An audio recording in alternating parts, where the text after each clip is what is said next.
Yes, question number 1 is, what is law of conservation of charge? Law of conservation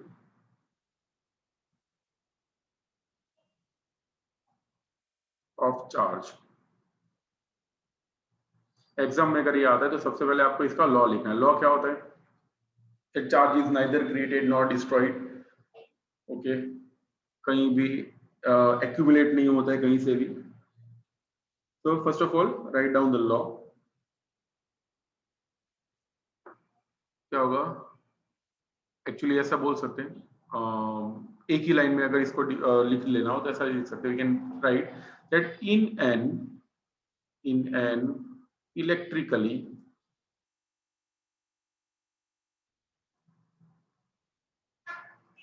electrically isolated system,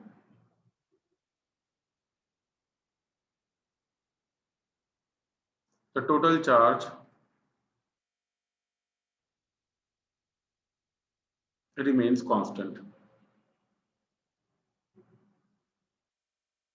ठीक है, ये एक statement compulsory आपको लिखना है. अगर एग्जाम में आता था इन्वर्टेड कॉमा करना, इन्वर्टेड कॉमा करो, अंडरलाइन करो या कुछ भी करो, ये उसको अच्छे से दिखना चाहिए. ठीक है, उसके बाद अब देखो, टोटल चार्ज अगर कांस्टेंट रहते तो एक्सप्लेन कैसे करेंगे. So you can show a diagram like this. भी चलो, इनिशियली एक के पास चार्ज है Q1, दूसरे के पास चार्ज है Q2. अगर मैं इन दोनों को कांटेक्ट में ले आता हूं तो charge will pass from higher potential to lower potential. ठीक है, हायर से लोअर पोटेंशियल चला जाएगा.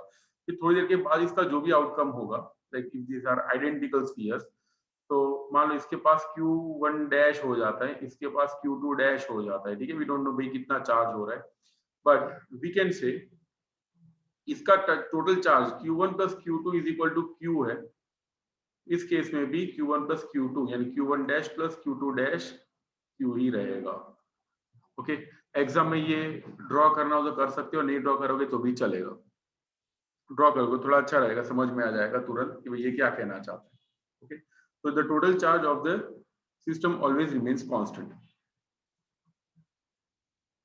So this is law of conservation of charge. इसमें ज्यादा और कुछ लिखना नहीं. हाँ, फिर ये आपको वो लिखना तो लिख सकते हो, मैंने जो लाइन बताई ना, it can be neither created nor destroyed. ठीक है, वो वाली लाइन भी ऐड करना हो तो कर सकते हैं. चार्ज को डिस्ट्रॉय नहीं कर सकते या फिर चार्ज को क्रिएट भी नहीं कर सकते. ठीक है, charge always passes from one यानी higher potential to lower potential. तो ये है क्वेश्चन नंबर 1, और कुछ इसके अंदर करने की जरूरत नहीं है. It was very easy. Next question देखते हैं. Question number 2, quantization of charge. Quantization of charge में एग्जाम में जब वो पेपर चेक करते हैं उनको ये एक मेन चीज चाहिए. आप लोग ये इक्वेशन खास लिखो, Q is equal to NE.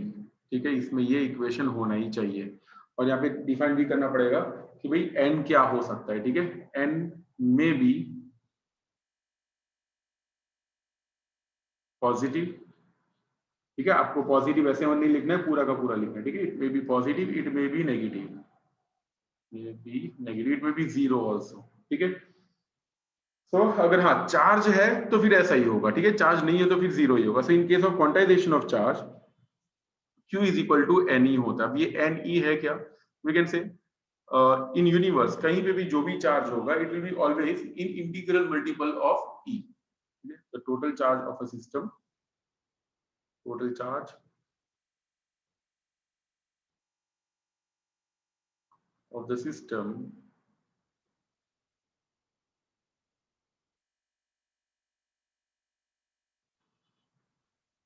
is always in integral multiple of E.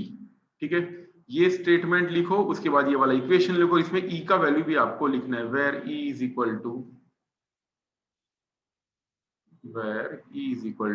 1.6 into 10⁻⁻19 coulomb.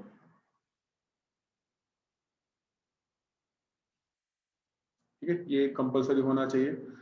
और लास्ट में ये स्टेटमेंट लिख देना that satisfactory theory of quantization of charge is not yet found. ठीक है, satisfactory theory अभी तक कोई satisfied नहीं हुआ है. ठीक है, ये 3 स्टेटमेंट अंदर होने चाहिए और बाकी सब मसाला जो भी अंदर भरना हो आप लोग भर सकते हो.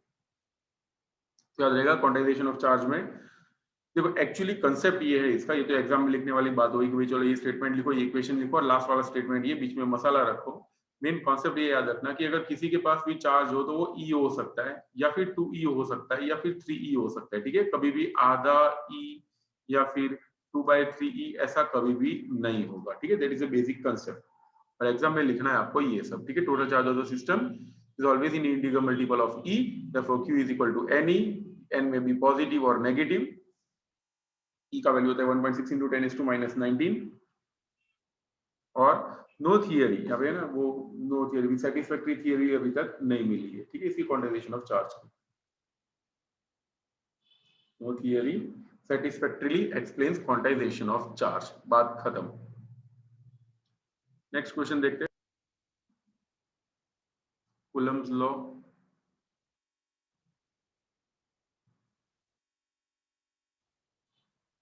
इन स्केलर फॉर्म. एग्जाम में क्या क्या लिखना है इसमें. सबसे पहले दो चार्ज बना दो. इस charge is q1, another charge is q2. दोनों के बीच का डिस्टेंस है r. If distance is r, then force acting between these two charges is F is proportional to q1 q2. F is inversely proportional to r square. दोनों equations को मिला देते हैं तो मिलेगा F proportional to q1 q2 by r square. Therefore F का value हो जाएगा k q1 q2 by r square.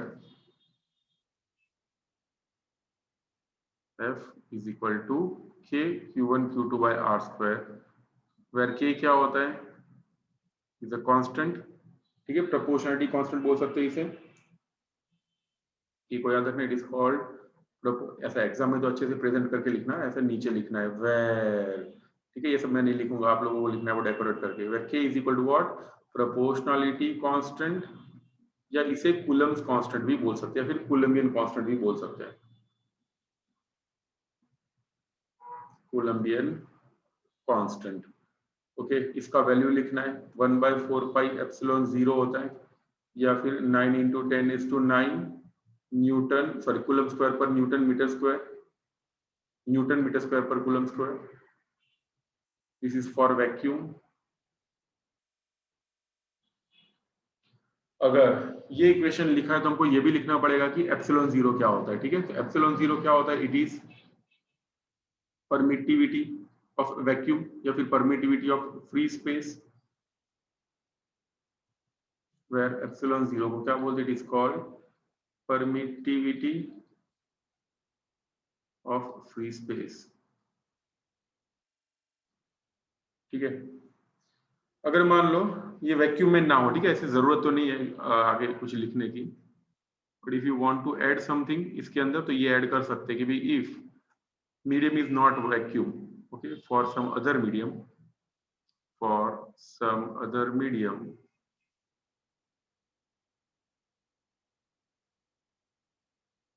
Equation क्या हो जाएगा, F will become 1/4 pi epsilon 0 नहीं होगा, सिर्फ एप्सिलॉन ही होगा, q1 q2 by r square.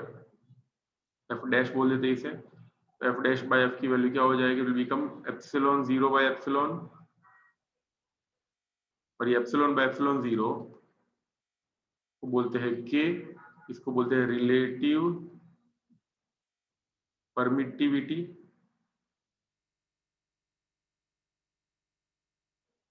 या फिर इसे डाइलेक्ट्रिक कांस्टेंट भी बोलते हैं. ओके, तो f डैश की वैल्यू हो जाती है फाइनली f बाय k. ये एक्स्ट्रा इंफॉर्मेशन आपको लिखनी हो तो लिख सकते हो, नहीं लिखोगे तो भी चलेगा. और एक अच्छा स्टेटमेंट ये लिखने के लिए, कूलम्स लॉ वेक्टर फॉर्म में पूछे या स्केलर फॉर्म में पूछे, ऑलवेज मेंशन कर देना इलेक्ट्रिक फोर्स या coulombian force.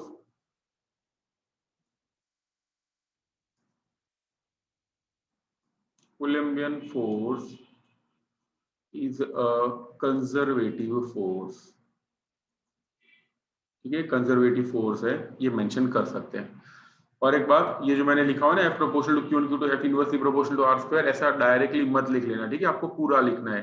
Late there be two charges, distance between them is R, then we can say that the electric force acting between them is directly proportional to the product of charge. फिर ये statement लिखो, उसके बाद फिर बताओ F is inversely proportional to R square, ये वाला statement लिखो, फिर कंबाइनिंग दिस टू इक्वेशन, फिर ये वाला। तो ऐसे मसाला लाइंस आपको अंदर बीच बीच में, तो फिलर लाइंस बोलते हैं, फिर मसाला लाइन बोलो, कुछ भी बोलो, वो बीच में आपको डालनी है, ठीक है। डायग्राम भी अच्छे से ड्रॉ करना, 25% पेज इसमें ही पूरा होना चाहिए, ठीक है। और यहाँ पे मैं ऐसे कुछ मेंशन करने की जरूरत नहीं, चले।